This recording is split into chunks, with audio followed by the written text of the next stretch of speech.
Welcome to Change Your Story, Change Your Life. I'm your host, Mitch Austin, and we are broadcasting live from Unity Village.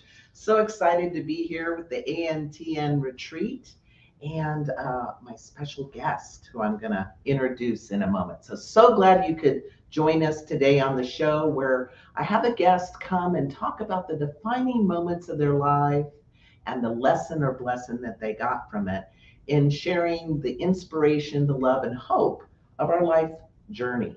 This show is born out of a class I teach called Rise and Speak. And what I was noticing is I was working with students and they were doing a look back of their lives and then reframing those stories. People were getting healed. They were actually changing their story and changing their life. And so I'm so glad that you could join us here today. I have a class coming up this month called Metaphysical Parables on Tuesday, October 10th, and it's going to be at 5:30 Pacific Standard Time. And if you're interested in joining me for that class, where you're going to see a link to register down below. And I just love unpacking all of the metaphysical food that's in the stories of the Bible. And so if you don't have a good relationship with the Bible, or you don't understand that there's a code and that all the things in the Bible mean things, and you want to learn more or just heal your relationship with the Bible, this is an excellent class. So I hope you can join us. So let me get to our guest. I am so excited to have ministerial intern Kathi Wilson with us today, who's also at the conference. And a little bit about Kathi.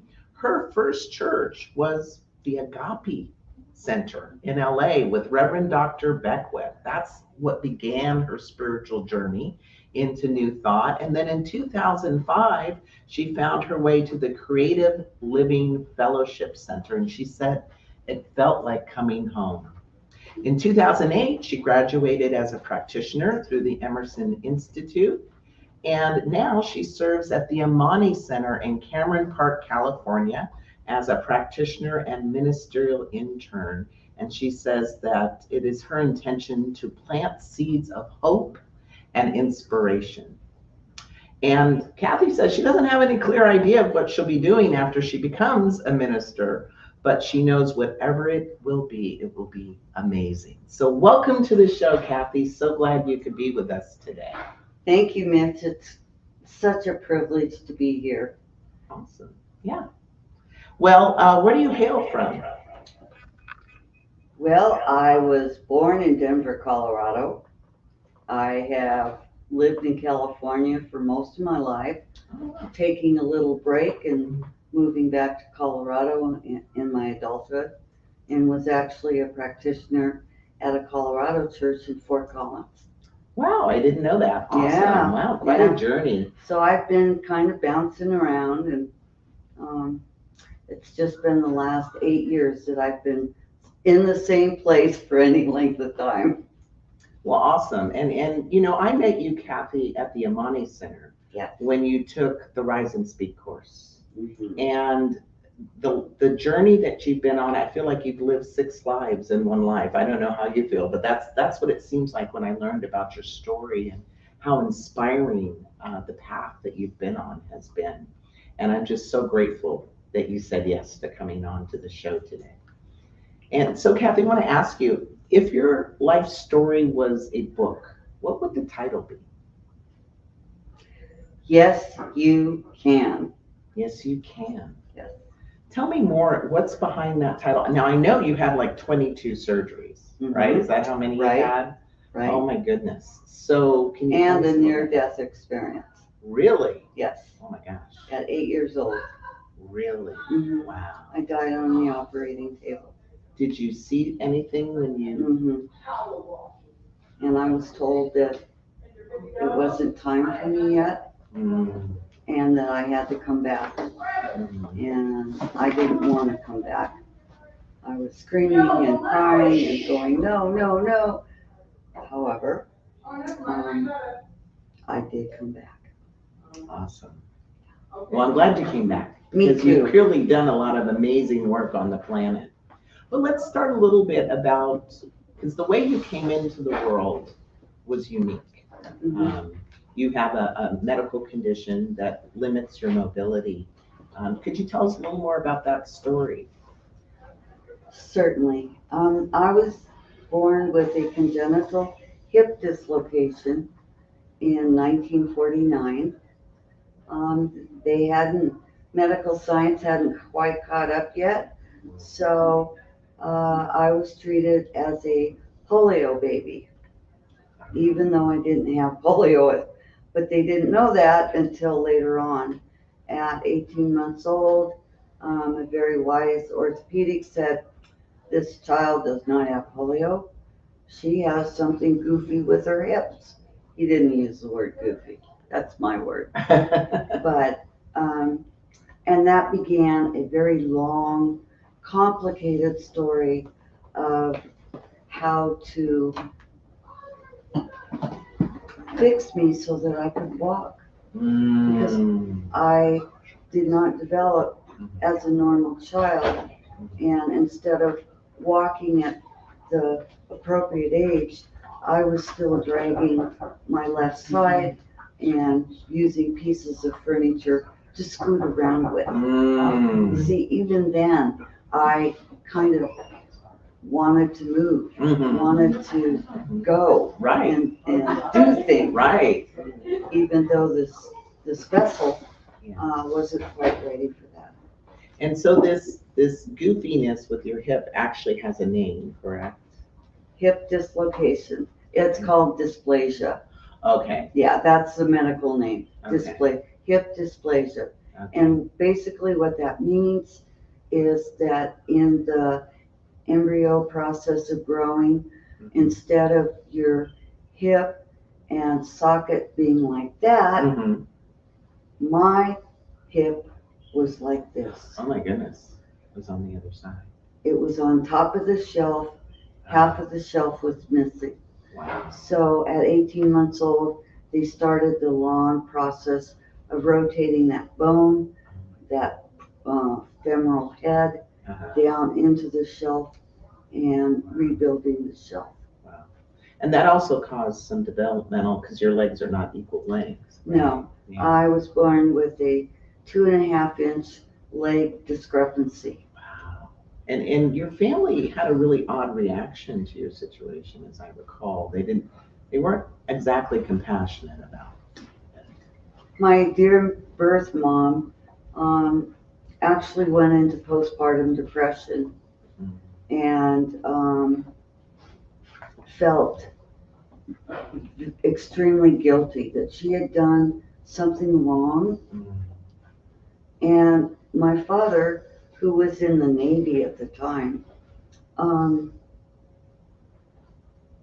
didn't know how to help my mom and didn't have a clue on what I needed. And so the three of us kind of tilted along in life. And at 4, when I was 4, my mother gave me up, saying that she didn't want to and couldn't manage me, my sister, my dad being in the Navy, and having a disabled child. It was just all too much for her, and she suffered greatly from depression. So my dad, and this is in the 50s, unheard of in that day, my dad was able to get total custody of me. Wow. I was put on an airplane and flown to where he was stationed in San Francisco, California. Wow. And that's how I got to California. That's how you got to California. But your dad wasn't terribly elegant with you, as I recall, and that there was some self-judgment or beliefs that you started to internalize. I think the biggest belief, Mitch, that I internalized very young was that somehow I was a mistake. That I shouldn't have been born. I didn't have the right to breathe air or even live. And my Mom giving me up and keeping my sister, but giving me up. At 4 years old, I couldn't understand the gift that she actually was giving me, but I internalized it as I'm a mistake. And I shouldn't be here. And then you kind of lived out of that belief system for a long time, and I it did. led you down some really difficult roads, as I recall. Yes, it did. And it eventually led me to such low self-esteem that my acting out became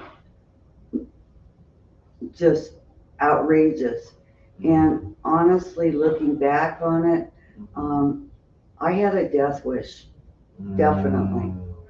And that was kind of motivated me. So the relationships I got into were dangerous. They were always with really bad boys. Then I got into street drugs. Then I started drinking. My first overdose was at 16. Oh my gosh. So I really hated myself and really did not believe that I was meant to be alive. Yeah. What a dark night. It was. And what was the turning point? Like, what was that moment, that defining moment, where a different story emerged?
supportive. Right. And they weren't supportive of me getting clean either. Really? Wow. Yeah, so we're going to take a break. Don't go anywhere because we got more of this amazing journey that Kathi's going to share with us of love, hope, and inspiration. And I just want to give shout out to Wayne Baldwin. Thank you for joining the show. Shay Bird and Stacy Crumpet and Mama G. So glad you're here. Don't go away. We'll be back on New Thought Media Network.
Change your story, change your life. I'm your host, Mitch Austin. I'm here with my guest today, ministerial intern Kathi Wilson. And I know that we got cut off just a little bit ago, so we're going to rewind the story a little bit. So there you were, Kathi, your friend's breaking down the door. You had just attempted suicide with drugs and alcohol. And what did he do? He threw me in the shower, cleaned me up, and told me that we were going to go to a meeting. Didn't have a clue what a meeting was or how that would help, but I went, and I can't tell you a whole lot about those first 3 months. I was the girl in the corner, throwing up all the time, being sick a lot. And one day, this wonderful woman, this Mexican lady, older woman just got down on the floor with me and she said, "You were loved." And I just came right up off the floor and said, "No, I'm not. I don't deserve to even be alive." And she just threw, and she was a bigger lady, and she just threw her arms around me and held me, and I sobbed, and I sobbed. And I don't think there's been many times since that I've ever sobbed that way, because it was all the way down in my soul. It sounds like you heard her. You actually heard it for the first time. I think I don't know that I heard her. My brain was so scrambled. I couldn't talk. My brain was so scrambled. I had lost the ability to talk in complete sentences. And it was like I was a young child relearning the art of communication. So I'm not sure that I heard what I felt, Mitch. I felt warm, and I would describe it today is I felt loved. And sobbing gave me some soul pain relief. Yeah. And she became your sponsor. And she became my Narcotics Anonymous sponsor for about 8 years. Wow. And I did a lot of work. And I did some outside therapy as well. Yeah. And now you're a drug and alcohol, or you were? I got certified as a drug and alcohol counselor at 10 years, clean and sober, and worked in-house patients, 30-day recovery programs in-house, not hospital. Right. Yeah. And started as a house mom and worked my way up to being program manager for a 90-day women's program and 1-year satellite program, and worked at integrating families, bringing kids back that the courts had taken away. And I'm guessing you were a sponsor for a few people. Just a few. I bet. And what a full circle journey to have gone from barely being able to make sentences, having been so addicted and impacted, to then rising up and being a counselor and a sponsor. And I just want to recognize you and honor you for that. And I can see how your title would be Yes, I Can, because my God, to come from that, but that's not the only place in your life that you've overcome. I mean, you've had, 22 surgeries on your hip, and some of them pretty dicey. I remember there was one surgery that you had that you weren't sure if you were going to have it, I think. Yeah. I wasn't sure.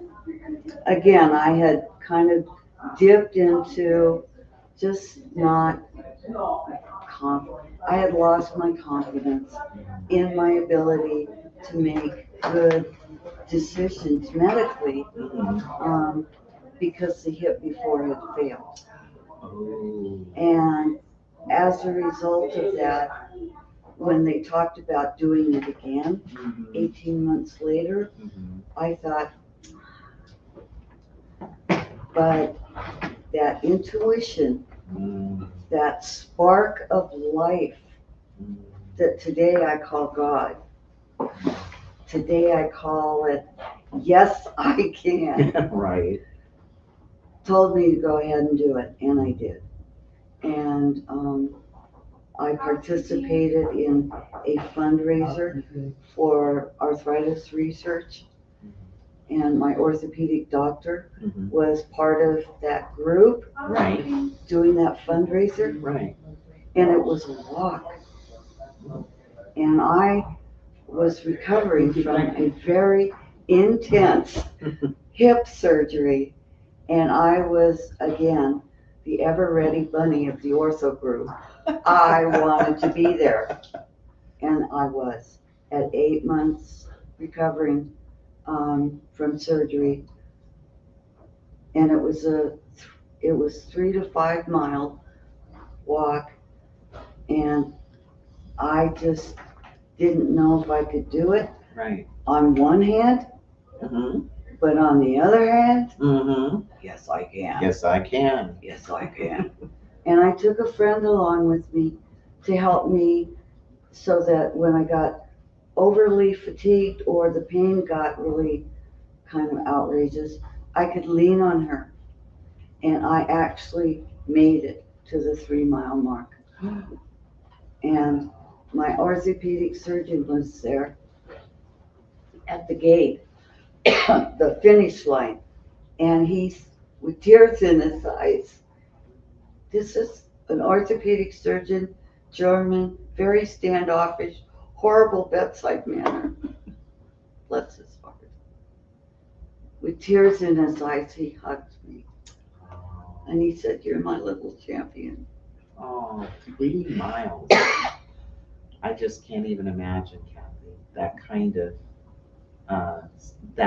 of resolve to do that. Sorry. I have a little bit of tea. Oh. Yeah. No cooties, I promise. No cooties. Well, me neither. No cooties. Good.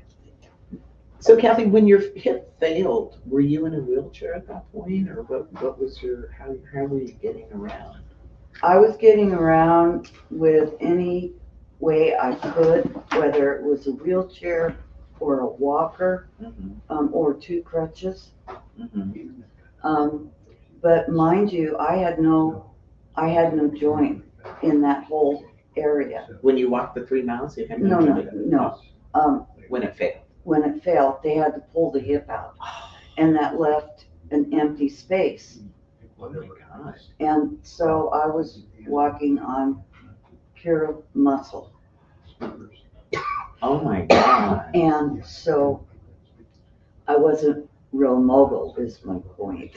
Well, I you have no hip socket and you're walking around. I don't even know how you do that, but okay. I kind of, I wasn't out dancing, that's for sure. No dancing for you, huh? Oh my gosh. And I want to welcome Heather. So glad you joined us. So, Kathi, you are now, how old are you now? I'm 74. And you drive? I drive. You volunteer? I have a volunteer job of about 15 hours a week, with a 501c for kiddies, nonprofit for kiddies. And I'm involved in coaching. Yes. I have some coaching clients. Excellent. And you use the hand braces to get around. And I use the Canadian crutches to walk with. Yeah. Wow.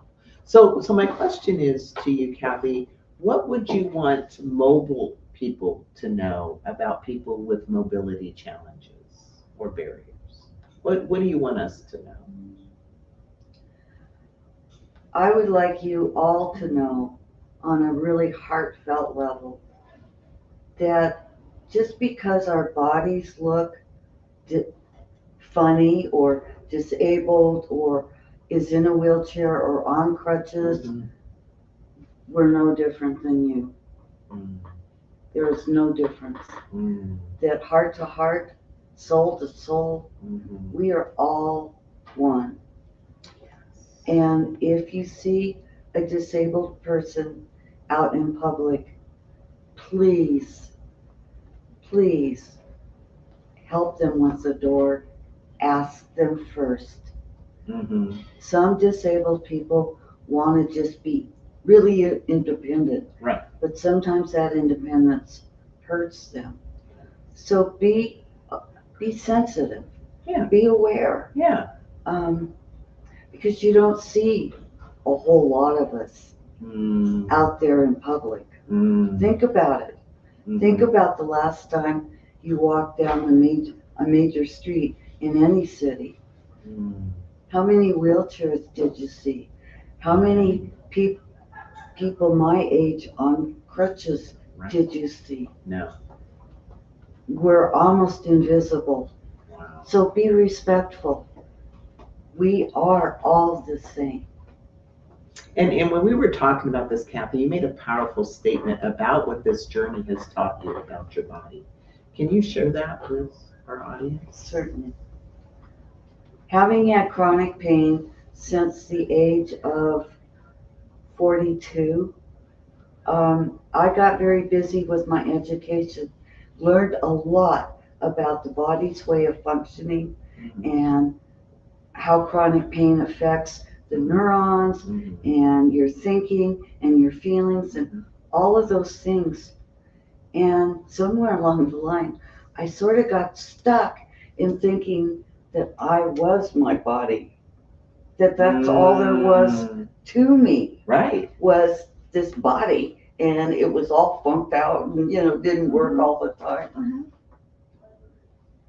And I came to religious science, and I heard way back when, I think it was Reverend Michelle in Arizona, looked at me one day and said, "But you're more than your body." And really? Well, if I'm more than my body, what am I? And she laughed at me. She says, "Kathi, you know what you are. Your humor, your personality, your consciousness, your giving, your loving." She rattled off all these things, and I thought, okay. And then later on in my studies, I got this aha moment. And the aha moment was that this body is nothing more than a temple. And this temple has to be loved and cared for and nourished to allow that spirit, that God that is in all of us to work. See, if you're only focused on one aspect, you're missing the bigger picture. And the bigger picture is God's energy and love and compassion and healing flows through all of us. And our temple is the way that happens. I love that. I love that. So much more than our body, but it's a temple. It's a temple. For us to live our purpose out through. Oh, I just love that. Yeah. Thank you so much for sharing. That's beautiful. So, how did you find your way to the Agape Center? What happened? What twist or turn or synchronistic moment unfolded for you? Okay. Yeah, that was... Because you didn't believe in God, right? No. Oh. No. Although I was I went to Sunday school as a kid and all that, but my parents wouldn't go to church. So my brother and I went. But even then, I was like, nah. Nah. I mean, did you ever blame God for your situation or how you came into the world? I don't remember blame, Mitch. What I remember is, why me? Why me? And fortunately, all of that's been healed and is very much way back in my past. But I remember, especially as I was using and drinking, I'd get higher than a kite on cocaine and drink 18 vodka talls. Oh, jeez. And I'd sit there and go, why me? But getting back to the... Well, I have a question. Did you ever answer that question for yourself? Well, it spiraled me back to, I don't deserve to be alive. And I'm a mistake. See the spiral? But do you see purpose now in the look back? I mean, in the look back. Are you telling yourself? Are you telling yourself a new story now? Oh, versus Wendy? And absolutely. what is that? The new story is that God, Spirit, Allah, whatever you call it, that energy and that love and that healing is within all of us. And God is everywhere in everything. So what that means to me is God is in my disability. God is in my death experience at 8 years old. God is in the chronic pain and the conditions of my intestines and all of the medical problems I have. God is there. Housekeeping. And it is fabulous. No, I'm okay. Thank you. It's fabulous that I have that God consciousness that understands that even God wants to experience. You know, in the class, I'm so glad you're talking about this, because in the class, you made this profound statement. I still remember it like clear as day. You had announced in the class that you were thankful for your pain. Can you tell us more about that? I am grateful for the lessons and the people that I was exposed to as a result of being in chronic pain. Because thinking back on the timeline, I'd been in chronic pain for a while, a long while. And the problem with chronic pain is it interferes with your brain mechanism after a while. You know, it affects your neurons and all that stuff.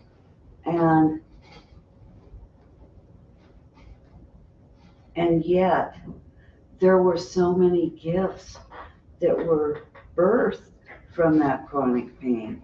As an example, I got to go to an orthopedic ward where people were pretty much given up. And I got to talk with them. I got to share with them where I'd come from. Yes. And where I was. Yes. And in Narcotics Anonymous, I did a Narcotics Anonymous 12-step meeting at the VA hospital for 3 years. And I would go and share my story, which not only was about my addiction, but it was also my medical history story to men who were coming back in pieces from the wars. And I would hold their hands, and when they cried, I would hug them. And here I was, you know, this little 40-year-old trying to figure out life and get clean, and I was in this VA hospital with these guys, and I just started praying. I just started talking and loving and seeing the similarities rather than the differences. Oh, I love that. I love that. And, you know, to this day, I remember some of those faces when I close my eyes. Thank you, Kathi. Thank you. Gosh, so beautiful. Thank you. Don't go away. We're going to take another commercial break, and we're going to have more of Kathi, more of her stories, more of her journey. Don't go anywhere. Come back right here to New Thought Media Network. We'll see you in just a quick bit. Let's do something fun. Let's go on vacation. Let's take some time off just to do something fun with none of the usual to-do list that we have to deal with from day to day. And let's do it right now. And it'll only take a few seconds. Take a deep breath. Let it out. Take a break. Give yourself the gift of a moment. Allow yourself to stop doing and simply be. Because you are a bright light of love, and for you, being is more than enough.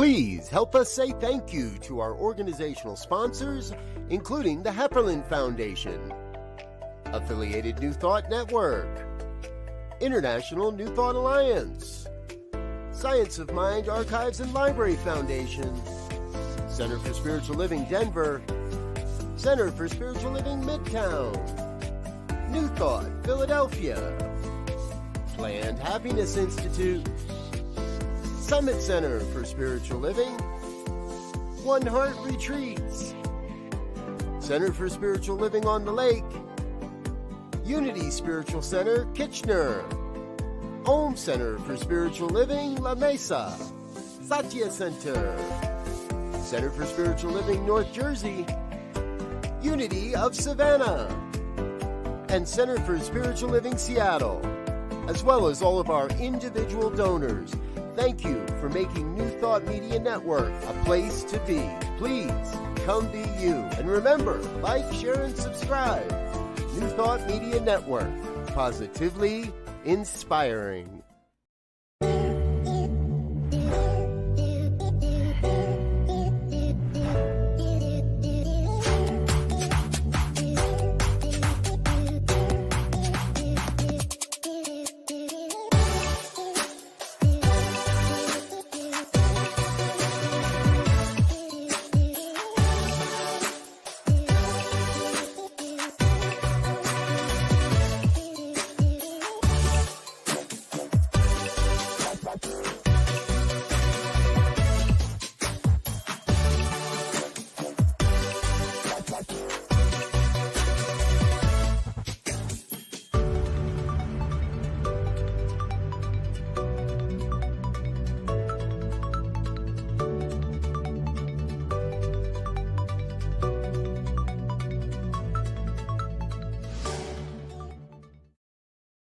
Your life. Welcome back to Change Your Story, Change Your Life. I'm your host, Mitch Austin, and I'm here with ministerial intern Kathi Wilson. And if you've been watching or if you just tuned in, you're going to want to watch the other half of this show. Just incredible stuff, Kathi. I mean, the journey you've been on with your disability, with addiction. How many years do you have clean now? 33. 33 years clean, working with vets that have come back in pieces and giving them hugs and hope and inspiration, dealing with chronic pain, now serving as a practitioner and becoming a ministerial intern. Just the Yes I Can makes so much sense for your book title completely. Are you in pain still? Yes. It's not chronic. Right. As an example, this weather, Mm-hmm. the hot and cold, Yeah. and the high humidity and low humidity is causing some joint pain. Yeah. So I'm a little slower today, Right. but I'm okay with it. Like, look, you're smiling, you're glowing. Like, what can you offer people who are struggling with chronic pain? Like, what inspiration or hope or even inspired advice could you give? I have learned along the way that chronic pain is nothing to be ashamed of. Mm. And a lot of people that have chronic conditions have a shame element to it. So I, Kathi, am giving you permission to let it go. Mm. There is no shame. Mm. The other thing I suggest to my clients that I work with is to get a support system. Mm. Because truly, especially people who haven't been there, haven't walked in those moccasins, have a belief that you're a complainer because you're complaining about being in pain. Mhm. But those of us who have chronic pain, we know better, don't we? It's more than that. So get a support system. Get a person that you trust, Mhm. that you can share your innermost thoughts and feelings with, Mhm.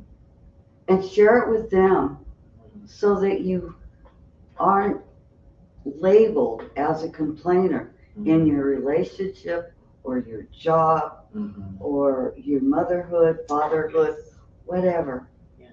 There's got to be a person in your life. Right, to let it out. To let it out, process it, and then let it go. Ooh, I love that. I love that. You know, it's interesting because we're in a New Thought teaching that believes, you know, that our thoughts are things and that they outpicture. Do you ever get a little bit of spiritual judgment in our movement? Like, I had a lot of spiritual judgment when I first came to religious science, because what I heard first was, you created everything in your life. And that so triggered me. I thought, you and the donkey you rode in on. Okay? But I stuck around. Yeah. And I stuck around. And I stuck around. And I talked with ministers. And I talked with other people in the congregation. And I talked to Dr. Michael Beckwith many times about why? Not why, but how. How did I create this condition in the womb? How did I do that? What was Michael's response? Because I would run around and market it so that mothers to be could take it so their babies wouldn't be born like me. Were you really thinking that? Yeah. Oh my gosh. Wow. Wow. Michael was one of those people, and Reverend Michelle was one of those people too, that helped me greatly in the idea that God is all good, life is all good, and so are you. And so on a good day, I can embrace that and be happy with it and joyful and bloody. On a pain day, it's more challenging. I don't know if I answered your question. Well, I think that I guess my question was more like, did you get a satisfying answer to the how from either Reverend Michelle or Reverend Dr. Beckwith? Oh, I did not from them.